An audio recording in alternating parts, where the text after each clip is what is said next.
Maria, if I fix my diet, can I fix all these problems that you saw in my stool test, my microbiome, without taking any supplements?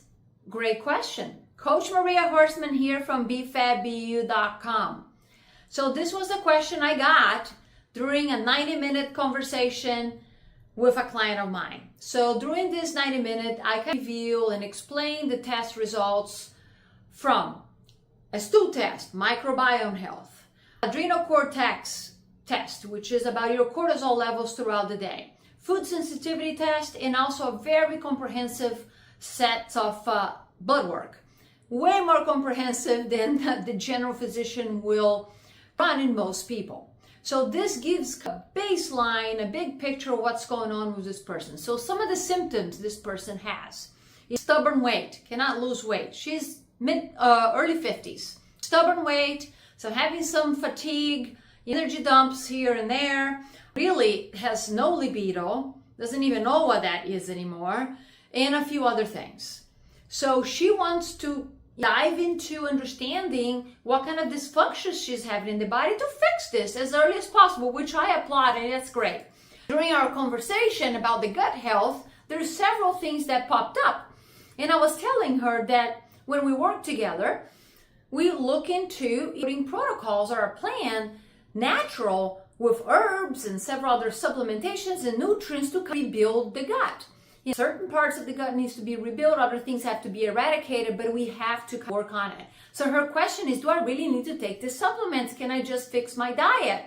And it says, diet is going to be indispensable to stop the fire. Can it fix all the damage? I doubt.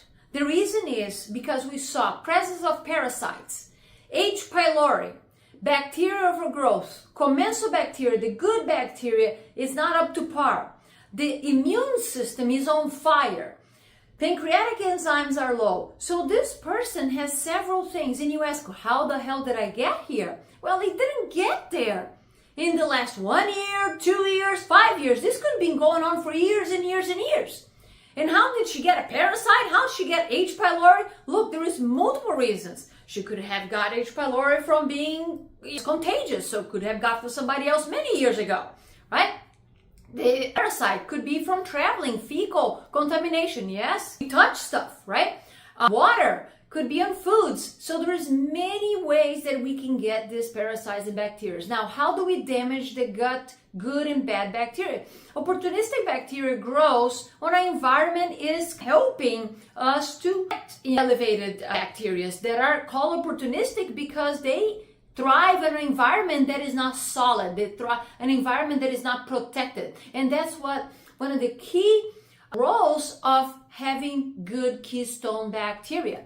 And oftentimes is destroyed by poor diet, also destroyed by antibiotics and toxins, drugs, recreational or regular drugs, birth control. So a lot of things. It's a very complex kind of a environment. And the answer is never one. It's never one.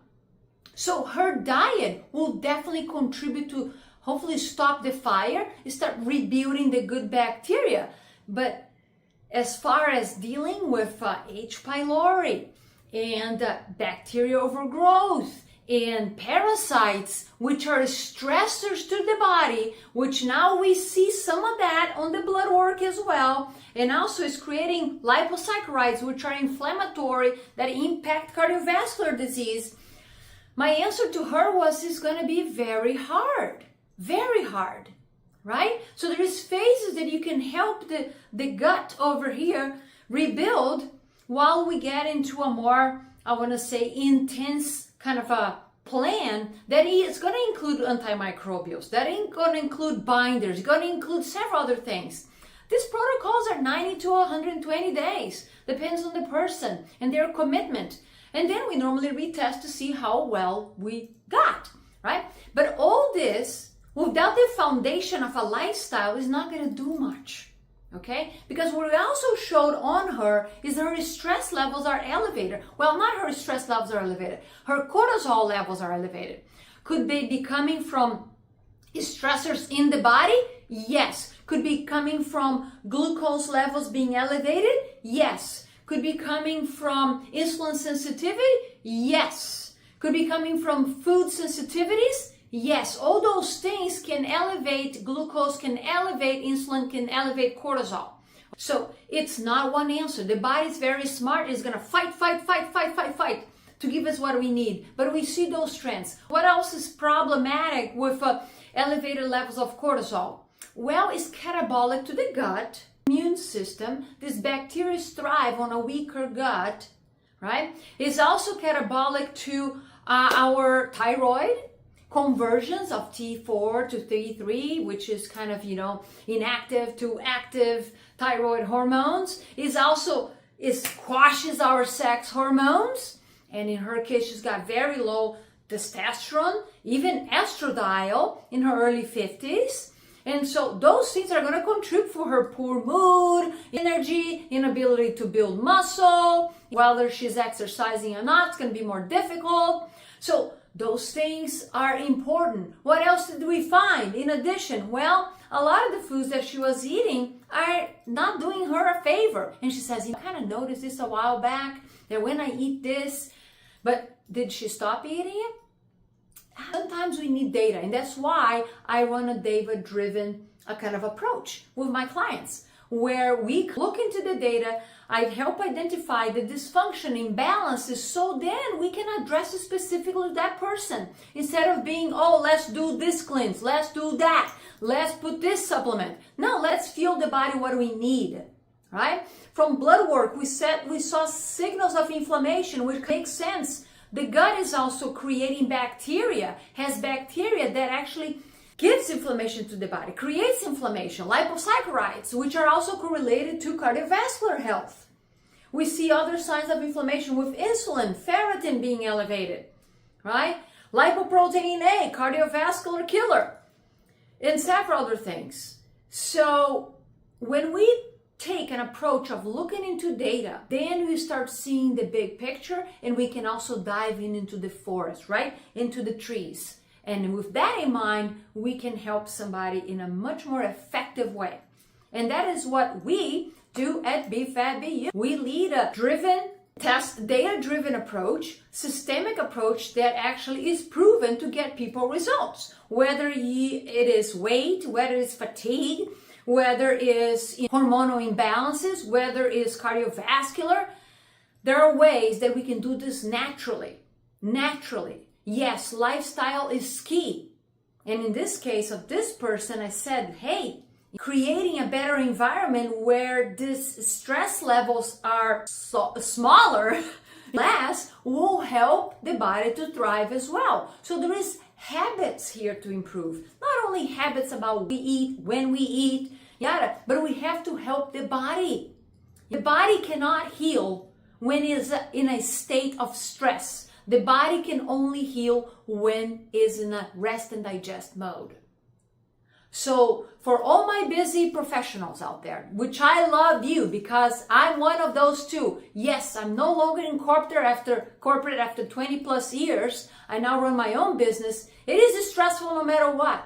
But I do know what life is when you have a corporate job and also you have your life to run. And especially if you have kids, busy family, kids going anywhere, we push. But we're depleting until we start seeing the symptoms of weight, fatigue, poor libido. A lot of men are not operational down there anymore, or they're not operational at all times, brain fog.